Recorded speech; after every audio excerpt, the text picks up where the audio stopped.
very simple. It's just a orientation.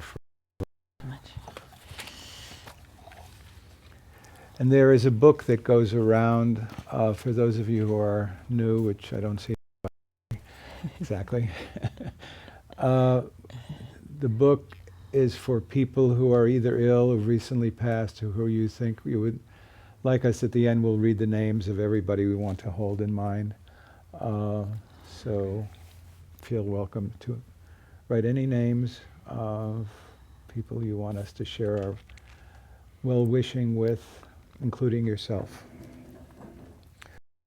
So we do the aspiration at the beginning.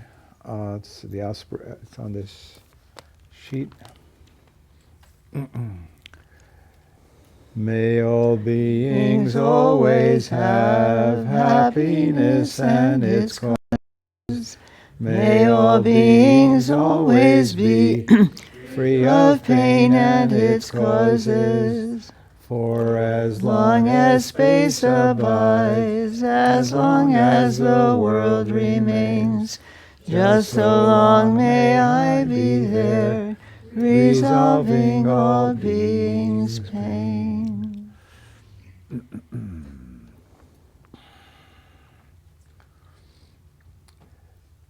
So we're gathered this morning for practice of meditation, and on Sundays we don't spend that much time going into theory and explanation.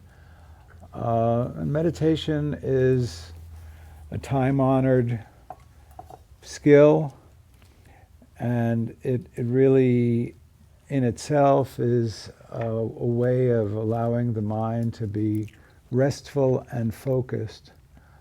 And it's that combination which is a little bit different from our ordinary way of operating in the world, which typically most of us, when we're restful, focused, and when we are focused, we're not exactly restful.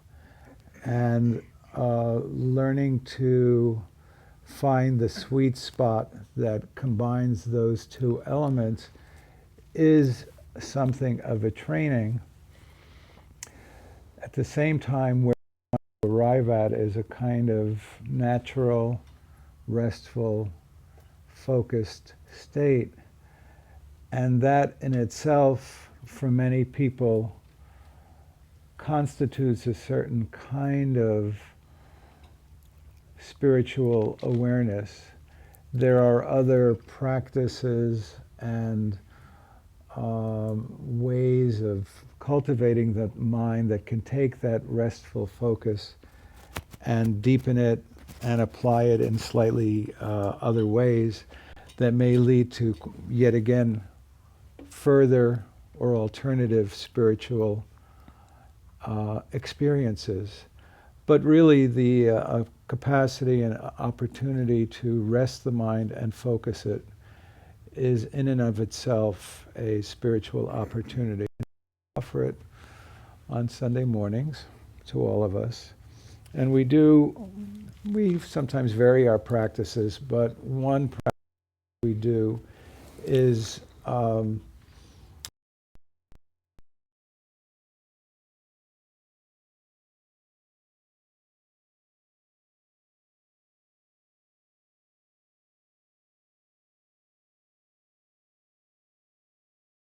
bliss and quiescence. That's just not realistic.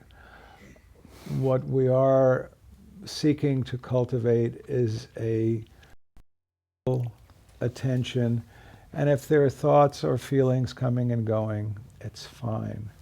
No distress.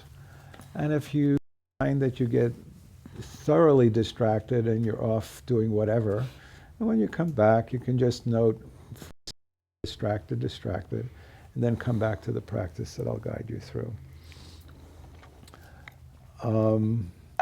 We will alternate with a brief practice of chanting Hung, Hung.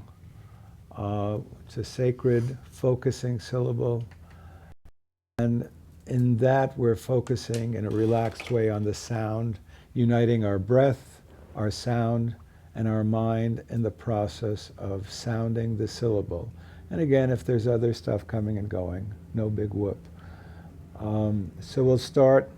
You can, if you like, have your eyes closed completely, or if you like, they can be open a little bit looking down. Your back should be comfortably straight. Your chin can be a little bit tucked in. Your hands can be on your knees if you like. Hold it in your lap or just a relaxed way, whatever. And what we do is we allow ourselves to place our attention on our breathing and then actually rest in the process of breathing. So you're really seeking to allow your whole beingness to be in the process of breath. And again, if thoughts or feelings are occurring, no big whoop. You're really focusing, though, on resting in the process of breathing and just allowing yourself to be there.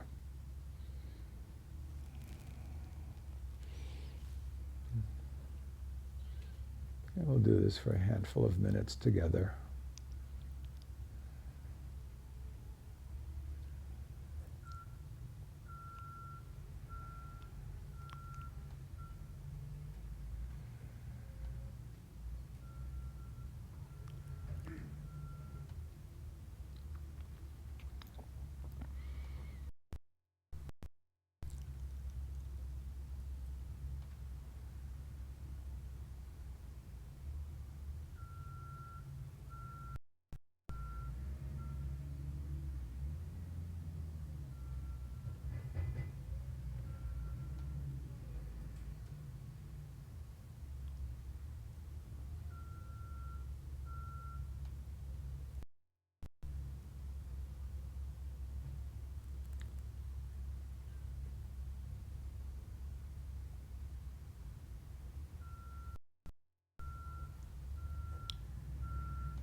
Place your attention on the breath and then rest in the breath.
Hong Hong.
We'll have a 10-minute break, and if you want to do a little self-observation, just sense how your being with others is or is not affected having done some meditation together.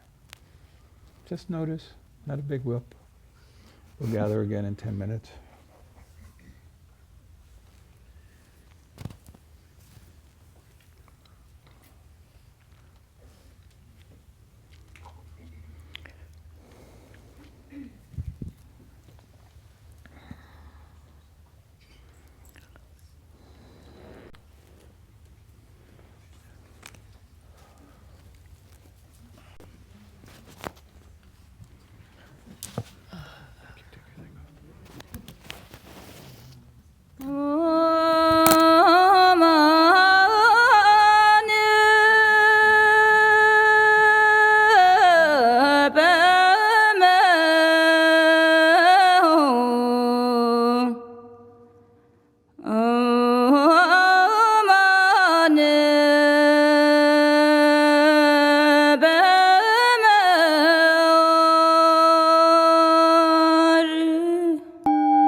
Dawn Mountain offers traditional Buddhist teachings, primarily in the Tibetan tradition, in a way that is accessible to contemporary Americans.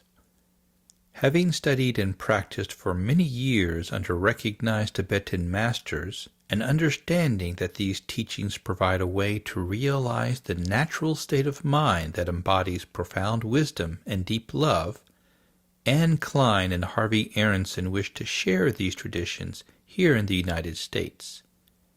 As a result, they established Dawn Mountain in June 1996, based on the core belief that it is possible to cultivate a better understanding of our deepest nature, which in turn facilitates new levels of mental calm and self-acceptance.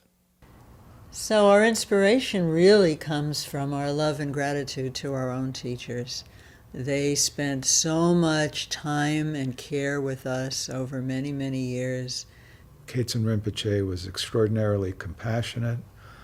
He had a perfect sense of humor. And just his ability to be present and immediate and just there. Adzon Rinpoche is extraordinarily compassionate and grounded. And we've had extraordinary experiences with Adzon Rinpoche, whom I met in Tibet in 96. And I've had many, many, many, many hours of just, one-on-one conversation, a person who has tens of thousands of students to attend to. Okay, there's this wealth of cultural wisdom in Tibet. It's encoded in texts, in practices, in rituals, in art, and many people in the West are attracted to it, and yet Westerners are Westerners. We're Westerners. We're not monastics. We may dedicate our lives to practice in our heart of hearts, but we have jobs, we have all kinds of responsibilities. So how can we communicate and really experience transformation through these practices? For that, some kind of bridging is necessary. We're also a community center, nonprofit community center, which is the hub of our work extending life skills, the life skills of cultivating calm, of cultivating ease in life, of cultivating kindness. What did you do today that you liked? Make the glittery thing to show your anger. And what happened when you shook up the glittery thing? It made me feel a little bit like I wanted to meditate in peace. And then the Research Institute is where we look at what we can provide by way of information gained through research for the interested public. So we've mentioned that our own teachings here, which are drawn from work that we've done, our own translation work, our own study, and so forth. Some of these will start appearing as pamphlets for practitioners here, and some of them will become books that will be published and will be widely available to the larger public. And I am right now in the process of gathering a team to translate a text which he powerfully feels, and which I also have a very, very strong wish to see translated, and we hope to do more of that. We've seen people telling us how their lives have changed, how their lives are improved, the comfort, the inspiration that they feel coming to Dawn Mountain. We really are inspired to envision a way that Dawn Mountain becomes a stable beacon and place of gathering for people who wish to practice at whatever level. I trust the teachings. I feel in the place. I feel that I am constantly fed. And I can feel my breathing better because of the way my legs are positioned. How long have you been sitting like that? I learned it when I started coming here. And it's not only been in the spiritual sense, but also in every aspect of my daily life. I feel that I'm less stressed out. I don't get as angry or as depressed as I used to. It's good. It teaches me how to kind of relax and be mindful and help with school and stuff like that whenever I get aggravated. One of our projects that has come to partial fruition is that we have developed a curriculum, which is posted on our website, that explains the open matrix of what a spiritual path can be supported here at Dawn Mountain. We've slowly become aware of the power of the media, and it is clear now that there is great interest in both our broadcasts from here, and from time to time we might be able to have broadcasts from Asia with Adzom Rinpoche or his sister Anila.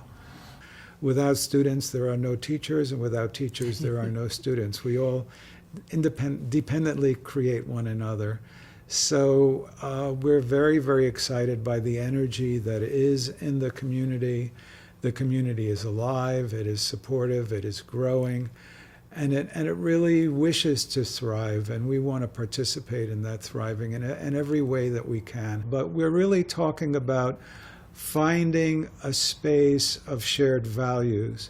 And if individuals share the values that we have in terms of coming to a deep appreciation of our innermost nature, then come and participate. That's the most significant thing that we can do together. Just sharing our participation is lovely and meaningful.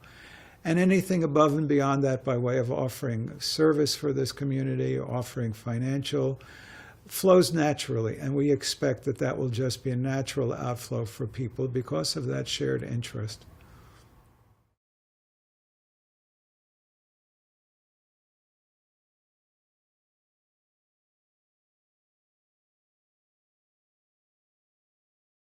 I ask precious three gems from deep in my pained heart. See me with compassion. I have no other hope. This dear human body, impermanence besets. Do you not fear your death, good and faithful student? The 5 skandhas gather and disperse who. As Harvey said, the cultivation of attention, of being relaxed and clear, has many benefits that can feed into other kinds of things that we cultivate, skills that we cultivate in our lives. And one of the main ones, of course, in all traditions is kindness. So when you're more relaxed, it's actually easier to be kind. And the verse we sang at the beginning, for as long as space abides, as long as the world remains, just so long. In other words, forever, I really want to be here and be of service to the world. That is a very beloved verse, and it's the Dalai Lama's favorite verse from Shantideva. And I found online that he recites it here and speaks about it just for a moment when he addressed Congress some years ago. So I just wanted to show that clip. It's about a minute, I think. The Senate will be in order. The opening prayer will be offered by His Holiness, the Dalai Lama. This is my favorite prayer. Daily I pray this. That gives me inner strength. So enthusiasm to serve sentient being, humanity on this one. As long as space remains, and as long as sentient beings remain, until then may I too remain and help dispel the misery of the world. Thank you.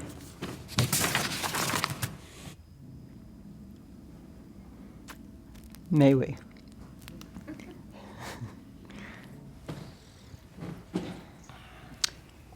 So with that intention, let us go back. All the more reason to have clarity and calm, to help dispel the misery of the world. So just go back to resting on your breath. That means all of you is relaxed, present. There's really nothing to do in this moment but nourish your own good heart. Open your own good heart, which is actually, that opening is invited really with every breath. When you inhale, your chest expands, the space around and of your heart expands.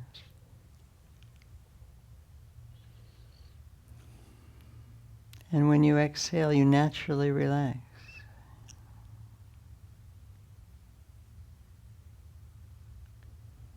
It's not that you have to think this, but you can be aware of it. The incoming breath, opening, clarifying.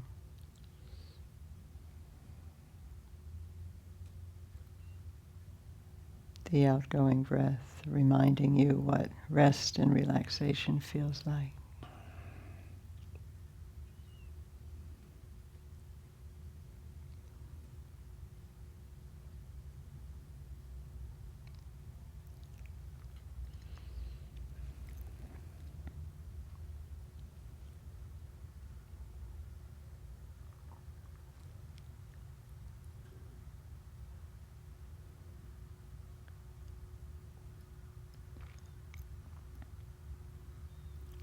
And to amplify that, you can imagine as you inhale that you are inhaling luminous, clarifying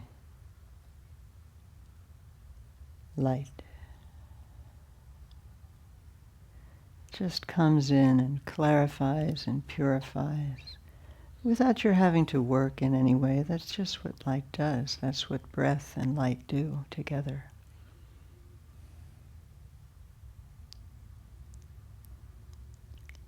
And that when you exhale, you're expelling into the far distance anything within you, anything that might be clogging your heart right now, physically or emotionally or energetically. So do 3 breaths like that.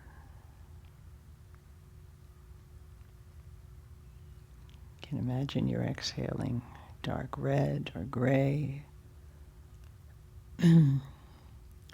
blackish light, whatever comes to your mind that represents for you what you want to be free of. Send it off.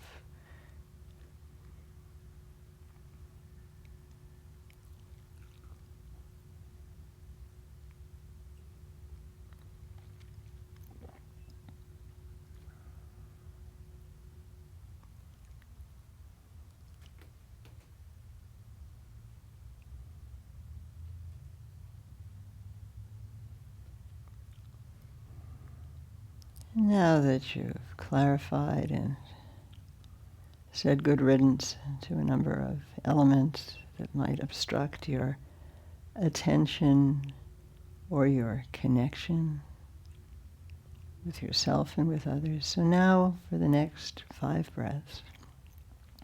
As you inhale, you're still inhaling light, strength, love. And when you exhale, you're exhaling those very things out to the world, or you may take somebody specific in mind. In fact, for your first 2 breaths, somebody who's in this room, in sight of you, maybe in front of you, left or right. And you're just exhaling goodness, happiness, ease, whatever they might want, offering it to them. I'll do that for 5 breaths.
In doing this, you can feel that there has arrived at your crown of your head a luminous orb of light, which is itself a glowing expression of the natural radiance of love itself, of kindness, of goodness, of the sweetness of real and deep connection among beings, just luminously there.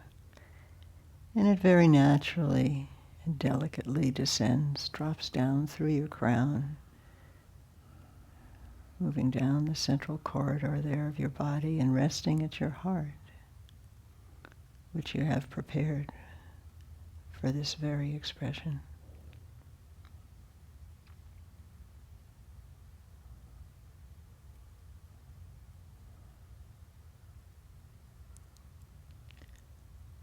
And feeling once again that we're sending out love and light and goodness and healing to everyone in the room, to everyone everywhere. Sounding the open, all-inclusive sound ah.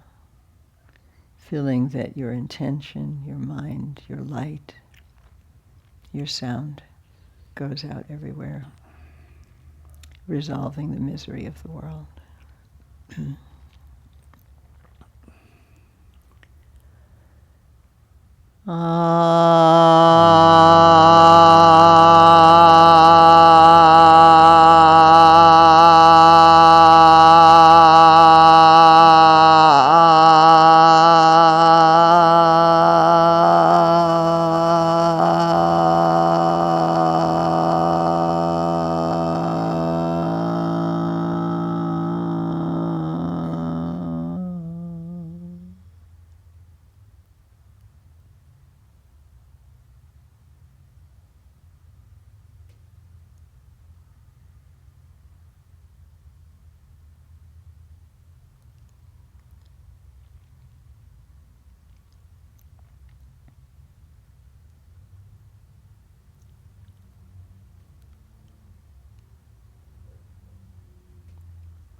And so, with that same intention, actually, we segue into our gathering. And Harvey will begin, and we'll do our lighting of the candle and reading of the names and closing at the end before we go for cake.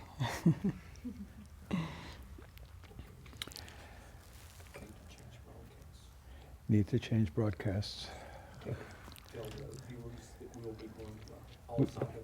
We are going to the All Sangha meeting broadcast link.